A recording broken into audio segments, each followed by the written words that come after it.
Live from the National News Studio, Sri Lanka.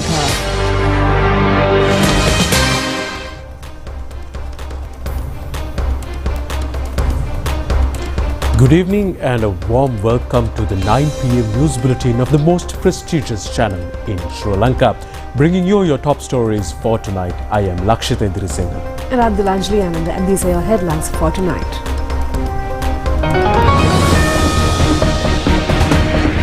Priyantha Veerasurya appointed as the 37th IGP of the island. The national program to provide Himikama land deeds commence. Migrant remittances have increased this year, $697.3 million in July. A program to introduce election e-service for the estate people. A plan to increase the export income of the country to $36 billion. Clean Sri Lanka to the people of the north as well. Wife of the former president of South Korea arrested. On to those and other stories in detail. We start off with the top story for tonight. President Anura Kumar Dissanayake has appointed Senior Deputy Inspector General of Police Attorney at Law Priyantha Veerasurya as the 37th Inspector General of Police. He is expected to commence duties at the police headquarters tomorrow. The letter of appointment was handed over to the new Inspector General of Police Attorney at Law Priyantha Veerasurya today by the Secretary to the President, Dr. Nandika Sanath Kumar Nayaka, at the Presidential Secretariat. Constitutional approval was granted yesterday to appoint Priyantha Veerasurya, who has been acting IGP, as the new Inspector General of Police.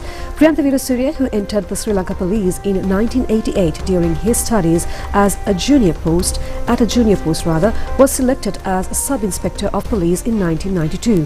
A graduate of the Colombo Law College, he has also acted as the trainee assistant superintendent of police in 1999. Later, he was appointed as a superintendent of police in 2007 and as a senior superintendent of police in 2012.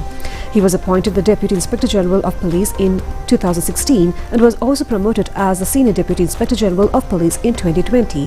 He is the first Inspector General of Police to have progressed through all three key ranks: Police Constable, Deputy Superintendent of Police and Assistant Superintendent of Police, before assuming the top position. Meanwhile, the Inspector General of Police Priyantha Veerasurya has introduced a new WhatsApp number to inform various problematic situations and crimes faced by the public to the police immediately. Accordingly, the public can inform their problems to the WhatsApp number 071 859 8888.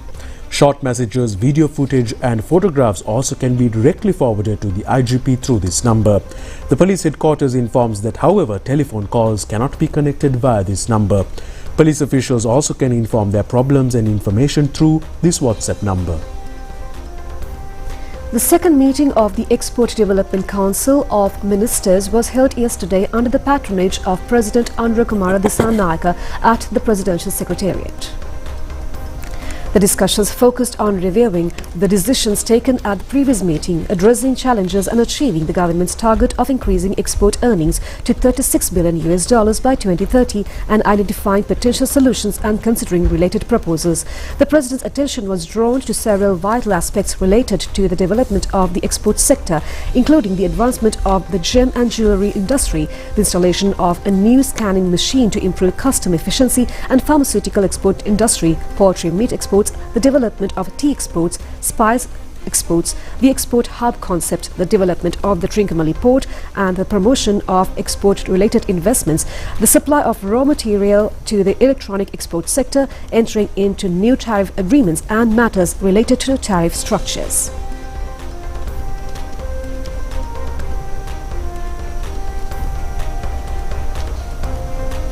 The national program to distribute Himikama deeds commenced today in the Kilinochchi district. Under this program, 50,000 deeds for blocks of lands are scheduled to be distributed among the people during this year. This program has been implemented according to the government policy manifesto titled A Rich Country, Beautiful Life, jointly by the Ministry of Agriculture, Livestock, Lands and Irrigation and the Land Reforms Commission. The opening ceremony was held at Palay Central College today under the patronage of Ministers K.D. Lalkantha and Ramalingam Chandrasekaran. Hemikama land deeds were distributed among 300 recipients in the Pachalepalli Divisional Secretariat area in the Kilinochchi district and 32 recipients in the Chavakacheri Divisional Secretariat area in the Jaffna district. Deputy Minister of Lands and Irrigation Susil Ranasinghe said that people handed over the country to government to create a rapid development. Therefore, investors should be given an opportunity to initiate development projects. The government expects to identify suitable lands and give them to investors in a proper manner. Through this national program that started today, people will get title deeds for the lands they are living in. The government is also committed to provide lands to investors. Minister of Agriculture, Livestock, Lands and Irrigation K.D. Lalkantha said that only the land problems pertaining to political leaders have been solved so far in the country. Land problems of the general public have not been addressed. The government led by President Anura Kumar Dissanayake is the first government that gave priority to the problems of the people instead of the problems of the politicians.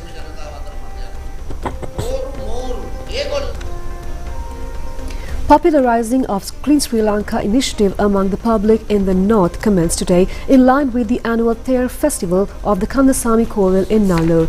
As an attractive access, the special train bound to Jaffna left Colombo Fort railway station today under the Clean Sri Lanka to Jaffna by Heart program.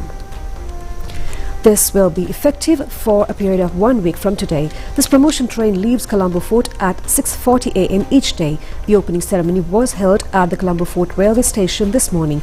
The passengers and the train were enlightened on the objective of Clean Sri Lanka concept.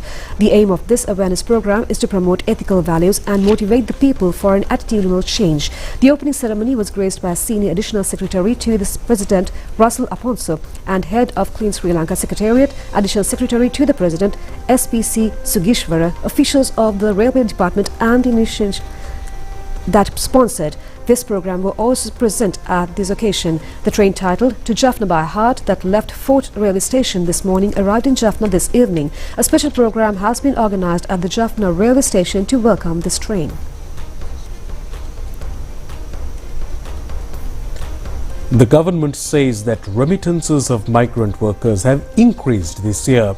They have sent foreign remittances amounting to $697.3 million in July.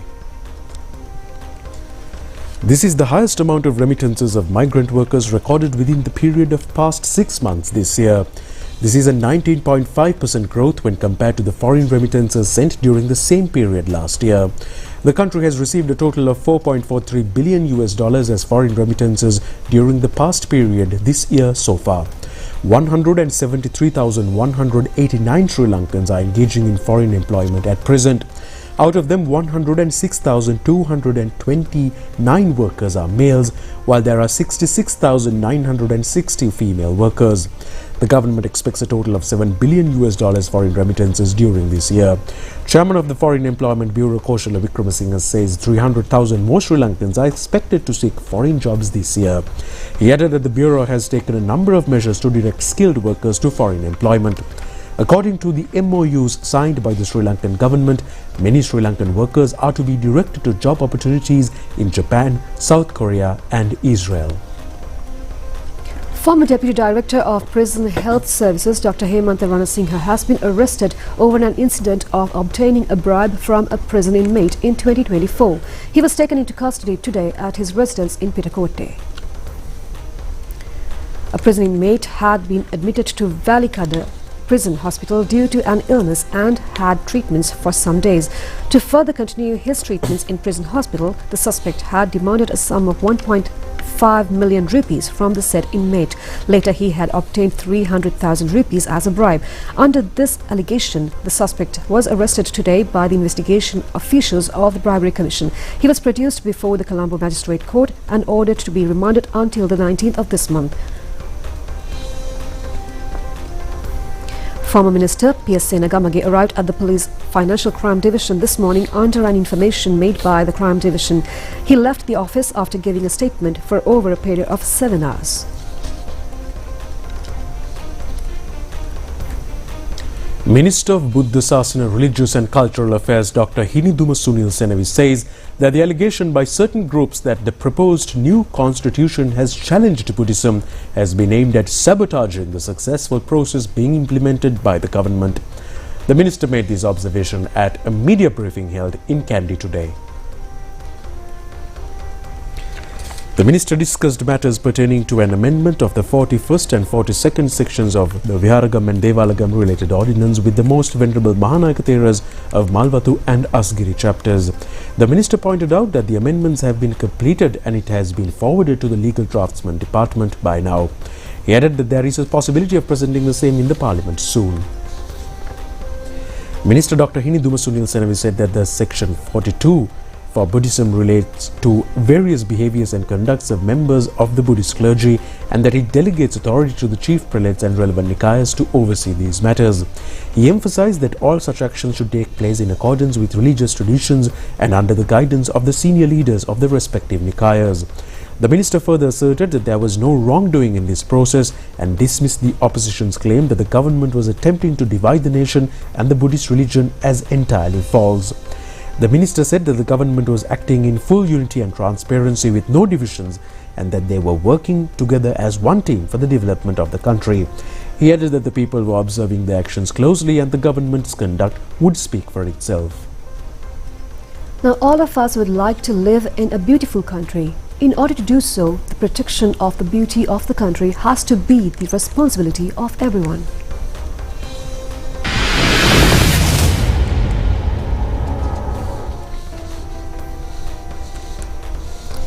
The Bere Lake, located in the commercial capital Colombo, is an environment system rich in biodiversity. The lake is the habitat of birds, various varieties of fish, reptiles, amphibians and mammals. The Bere Lake is also considered as the moat built around Colombo Fort by Portuguese to minimize attacks from Sinhala armies. Although it was constructed by the Portuguese, the most prosperous era has been the Dutch period. They took steps to expand the lake by reducing the size of the fort.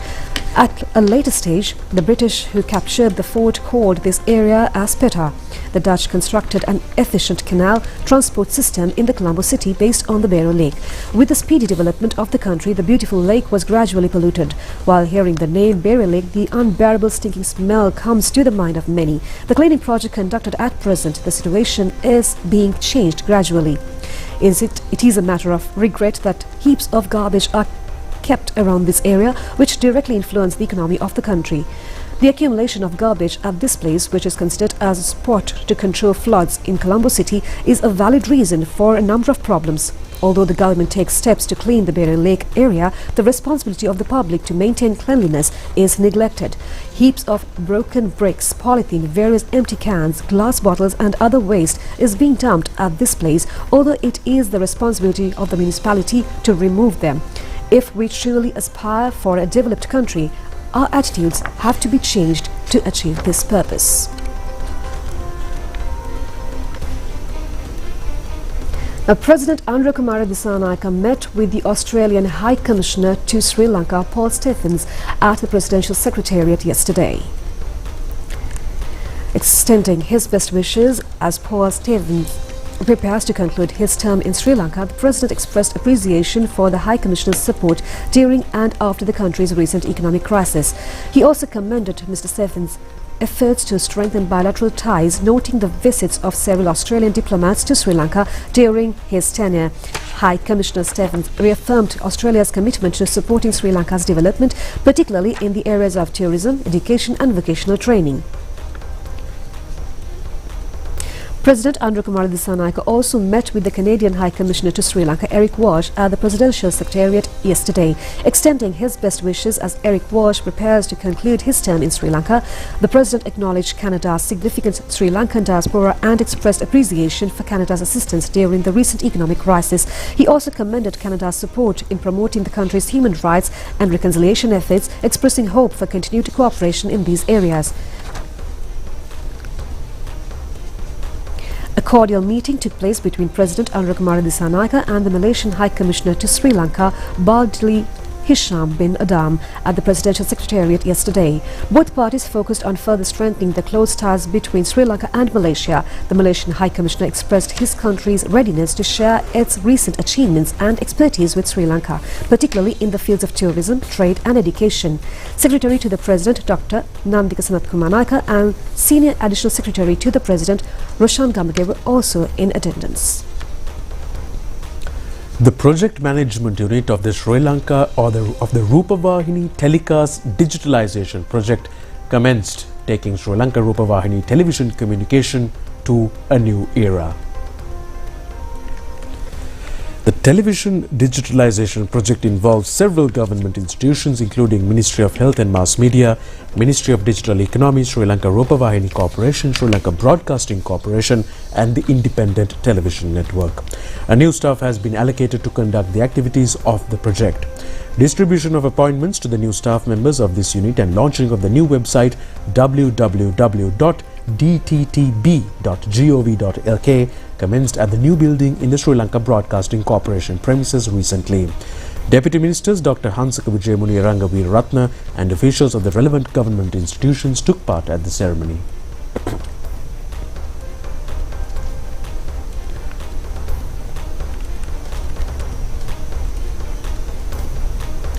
With that, we now take you to some development news items.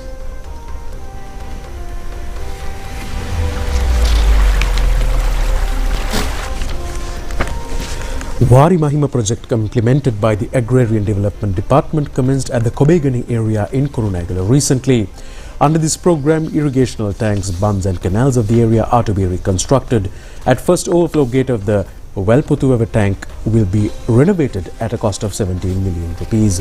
Minister Anand Vijaypala, Deputy Minister Namal Karunaratne and several others were present at the launch of the program.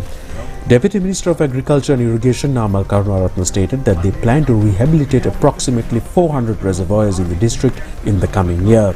He noted that when compared to the number rehabilitated this year nationwide, this would represent a doubling of the effort. He emphasized the need to reach this target and confirmed that actions were being taken accordingly. He further mentioned that after visiting many of the villages in the recent past, he had personally identified essential reservoirs requiring rehabilitation and assured that they would indeed be restored. Minister of Public Security and Parliamentary Affairs Anand Vijaypala explained that all future planning was being conducted based on the current state of economic stability in the country. He pointed out that agriculture, irrigation and water management were key areas of focus. According to him, the government aimed to restore the irrigation system and through these developments achieve significant progress for the country and its people. Attention has been focused to direct the local and foreign tourists who visit Pinnaval area up to the Ihalakot area as a tourism extension. Member of Parliament National People's Power Saman Ranasinghe highlighted the special importance of the Ihalakot electorate, particularly referencing the Miyanella area, which he said became a fast-growing attraction for both local and foreign tourists. He added that a large tourism village had also been established near Alagalla mountain. He stated that discussions had been held with the Department of Railways to develop the necessary infrastructure to support these tourism initiatives.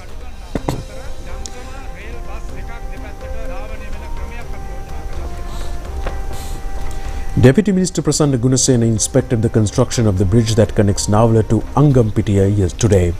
The construction of this bridge has been abandoned for many years due to various reasons. The government has allocated the required funds and started constructions. Deputy Minister of Transport and Highways Dr. Prasanna Gunasena confirmed that the necessary funding was available to carry out the current development projects. He pointed out that the Road Development Authority, once merely a department, now operated as a separate ministry. He explained that the 2025 budget has allocated 377 billion rupees to the RDA, making it the institution with the highest single allocation for the year. He clarified that this was not just about the money itself, but about effectively deploying the capital expenditure within the year to complete the projects. He noted that the budget had been approved on March 21st, followed by an election, and that the current government had not yet completed 10 months in power. A special medical clinic program being implemented in 24 prison hospitals in the island commenced recently under the guidance of the Minister of Health and Mass Media, Dr. Nalinda Jayatissa. The program commenced at the Center for Research and Training in Corrections at the Valikada prison. The program is being implemented for prison officials, detainees and members of their families. According to the minister, doctors and the other staff essential for prison hospitals will be inducted soon. He added that steps would also be taken to solve the problems in women's wards and to establish emergency treatment units in prison hospitals. Minister Dr. Nalinda Jayatissa said that whatever the nature of the duty, the responsibility regarding health will be taken up by the Ministry of Health, not only of the officials but also of the detainees. He pointed out that the prison hospital is located at some other place and it is required to provide treatment to those in need of health and protection. Unfortunately, during certain occasions, it has been misused and it has entered the minds of the people in the wrong manner, which are being corrected by the government now. Imprisonment does not deny a person of health facilities, but it is provided as a human right while undergoing a jail term in prison. The government will look after the health of each and every one, he added. A special series of workshops has been organized to enlighten the staff of ministers or other staff officers of the ministries on the use of artificial intelligence. These workshops are to be held in the temple trees on the 15th, 16th and the 23rd of this month. The aim of this series of workshops is to transform public service to a productive and efficient service. The series has been organized under the title of AI for Transforming Public Service. Among the objectives of this move are enlightening officials as an introductory approach to the digitalization of public service and to create a positive attitude on the artificial intelligence among the public officials. The first awareness program meant for staff officers at the President's office commenced recently. The first and second programs had been organized for the staff officers of the Ministries of Education and Finance. Some more workshops are scheduled to be held for the staff officers of other ministries in future. The summit of Chief Commissioners of the South Asia Natural Scouts Association was held in Colombo today. It is being held in Sri Lanka for the first time, hosted by the Sri Lanka Scouts Association. Senior officials of the Asia Pacific Scouts Association and Chief Commissioners of 8 member countries will participate in the summit. The objective of the summit is to strengthen connectivity and cooperation among Scout associations of South Asia and also to strengthen collectiveness in Asia-Pacific region and in the global Scouts movement. According to the Sri Lanka Scouts Association, the summit will be of immense help to strengthen the future generation by streamlining Scouts associations. The chairmanship of the association will also be awarded to Sri Lanka at this year's summit.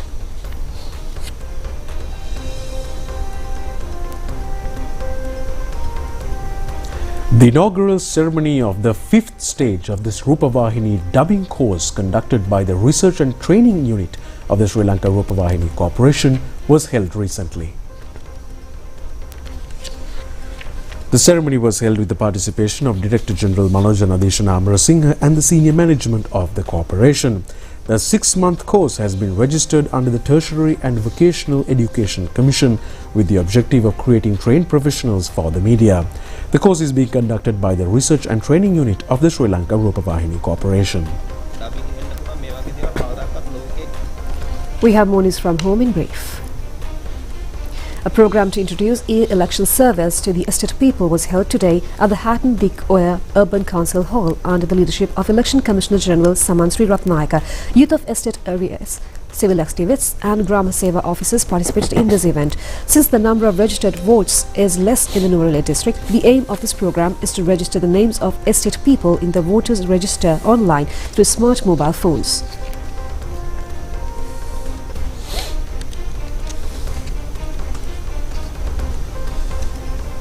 Finland Ambassador in Sri Lanka, Kimmo Ladiverta, met Minister Dr. Nalinda Jayatissa recently at the Ministry of Health and Mass Media. They raised concern on the challenges faced by the Sri Lanka's health service network at present, digitalization and enhancing relations in health sectors between the two countries. Deputy Minister Dr. Hansaka Vijayamuni and several others were also present in the meeting. The newly appointed Railway General Manager, K. Ravindran Padmapriya assumed duties at the railway headquarters this morning. Deputy Minister Dr. Prasanna Gunasena was also present at this occasion. Ravindra Padmapriya earlier served as the Director General of IT Management Department of the Ministry of Finance, Policy Planning and Economic Development. He is also a special grade officer in Sri Lanka Administrative Service. An assistant manager of the Sri Lanka Foreign Employment Agency was arrested under the charge of cheating a sum of 945,000 rupees from a youth promising an employment opportunity in Romania. He was arrested by the officials of the Special Investigation Unit in the Sri Lanka Foreign Employment Bureau. The suspect is an assistant manager in the computer division. A 6-year-old girl died in drowning in the Kapuhenavela beach area in Tangol this morning. She was on a tour at this area with 5 members of her family at the time of this incident. Her body was discovered later by a search operation jointly conducted by the officers of Tangol Police and Sri Lanka Navy. Cultural festival was held in Vaslui in Romania recently. A group of Sri Lankan artists serving as migrant workers in Romania performed traditional dancing and beating drums, which were highly attracted by the audience. This biannual event has been organized since 1995 with the aim of promoting Romanian cultural heritage and diversity of world folk arts. This event takes place in the first week of August in every 2 years period. We'll be back with international news after this break.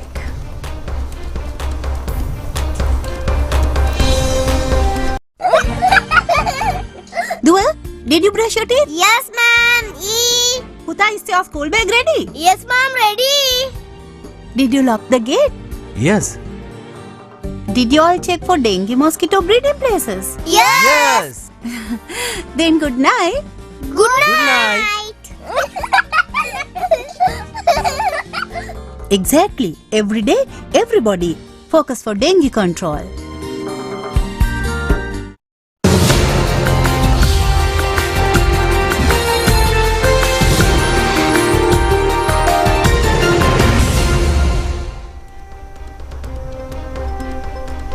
Where back can we bring you foreign news now? In a historic development in South Korea, former First Lady Kim Kyon-hee was arrested on multiple charges including stock manipulation, bribery and political interference. According to prosecutors, Kim Kyon-hee, wife of the jailed former President Yoon Suk-yeol, allegedly earned over 800 million won through a stock raiding scheme involved Dodge Motors and local BMW dealership. She is also accused of accepting luxury gifts, including Chanel handbags and diamond necklace from the Unification Church in exchange for political favors. Appearing in court on Tuesday, Kim denied all charges during a 4-hour hearing. However, the court issued a detention warrant, citing concerns that she could destroy evidence. This marks the first time in South Korean history that both a former president and first lady have been jailed. Yoon Suk-yeol was detained earlier this year in connection with a failed martial law attempt. Authorities say Kim also interfered in candidate nominations during recent elections. Despite issuing a public apology, the allegations continue to raise serious concerns over political corruption at the highest levels.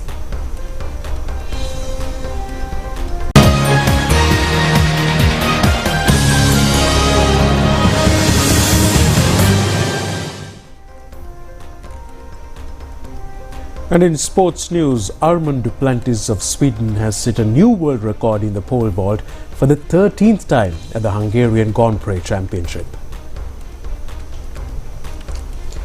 Armand Duplantis cleared a height of 6.29 meters. He had previously set a new world record in June, clearing a height of 6.28 meters. He achieved the world record in pole vault for the first time in 2020, clearing a height of 6.17 meters in Poland. The Sri Lankan men's rugby team, which won the runners-up title at the Under-20 Asian 7-member rugby tournament, arrived in the island yesterday. The championship was held in India with the participation of Asian countries. Sri Lankan team qualified for the finals along with Hong Kong China team, remaining unbeaten in the preliminary round of this tournament. Sri Lanka lost that match 33 points to nil. The West Indies were able to record a victory in an ODI series against Pakistan after a gap of 34 years. They won the series 2-1. The series was played in the West Indies. Batting first in the third match, the West Indies team scored 294 runs, losing 6 wickets in their 50 overs. Pakistan in reply were all out for a meager 92 runs in 29.2 overs. Accordingly, the West Indies team won the match by a margin of 202 runs. The series has been recorded as the first defeat against the West Indies after 1991. And that's all the stories for tonight. Do join us tomorrow for more of the very latest. Until then, good night.